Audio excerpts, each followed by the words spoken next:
Dis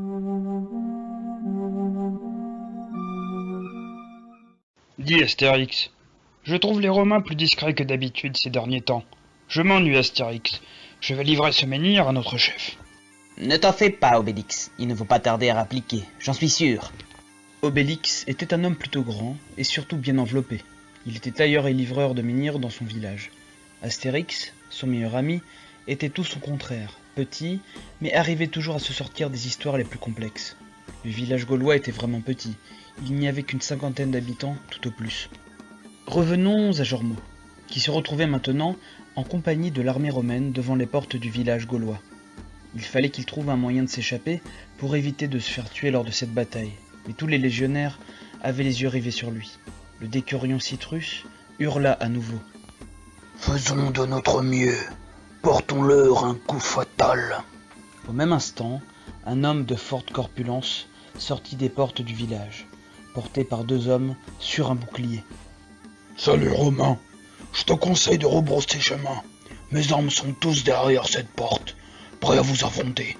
Faites demi-tour, sinon vous le regretterez. » « Je n'ai pas peur, Gaulois. En avant Légion, marchons sur le village. » C'est ainsi que les deux armées allaient s'affronter aux portes du village. C'est à cet instant que Jormo réussit à déserter la bataille et essaya d'escalader les palissades du village, qui devaient être vides pendant que les deux armées s'affrontaient. Il réussit à s'introduire et alla se cacher dans une des huttes. Manque de chance, il choisit la hutte du chef gaulois. En voulant ressortir de la hutte, il se heurta à un vieil homme, arborant une belle moustache blanche. « Que fais-tu ici, Romain ? Je n'ai pas bu la potion, mais il me reste assez de force pour t'assommer et t'éjecter du village. » Jormo avait oublié de retirer sa tenue de légionnaire. « Je ne suis pas romain, cher monsieur. Je me nomme Jormo. J'ai infiltré la légion romaine pour pouvoir m'introduire dans votre village et demander votre aide. Je suis né en France, en Gaule je veux dire, tout comme vous. » « Je ne te crois pas, gamin. Reste ici, je vais chercher du monde. » Le vieil homme revint, accompagné du chef du village, d'un autre vieil homme à longue barbe, d'un petit guerrier et d'un deuxième guerrier encore plus gros que le chef du village. « Le voilà, chef, ce sale Romain qui s'est introduit dans votre hutte. » « Merci à Gécanonyx.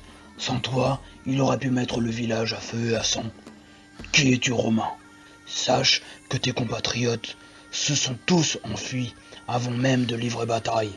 Je me demande même si cette question est importante. Je pense que nous allons te mettre dehors. Et tu diras à ton chef Centurio ou je ne sais quoi que la prochaine fois qu'ils infiltreront notre village, nous n'hésiterons pas à vous exécuter. » Bonjour, je suis désolé de vous avoir importuné de la sorte, mais c'était le seul moyen que j'ai trouvé pour que je puisse parler avec vous. Ton discours ne m'intéresse pas, Romain. Je ne suis pas romain, je me nomme Jormo, et je viens vous demander votre aide. Je ne te crois pas, et je t'ai dit de déguerpir. Oh, Abraracourcix, notre chef, écoutons quand même ce qu'il a à nous dire. C'est peut-être important, dit le petit guerrier gaulois. Entendu, Astérix. Vas-y, que veux-tu ? Demanda le chef. Jormo raconta alors à la petite assemblée une partie de son périple, de Bélixo, de l'armée des marcheurs morts, de l'armée des Carbonars, et il poursuivit. « C'est pour cela que je demande votre aide.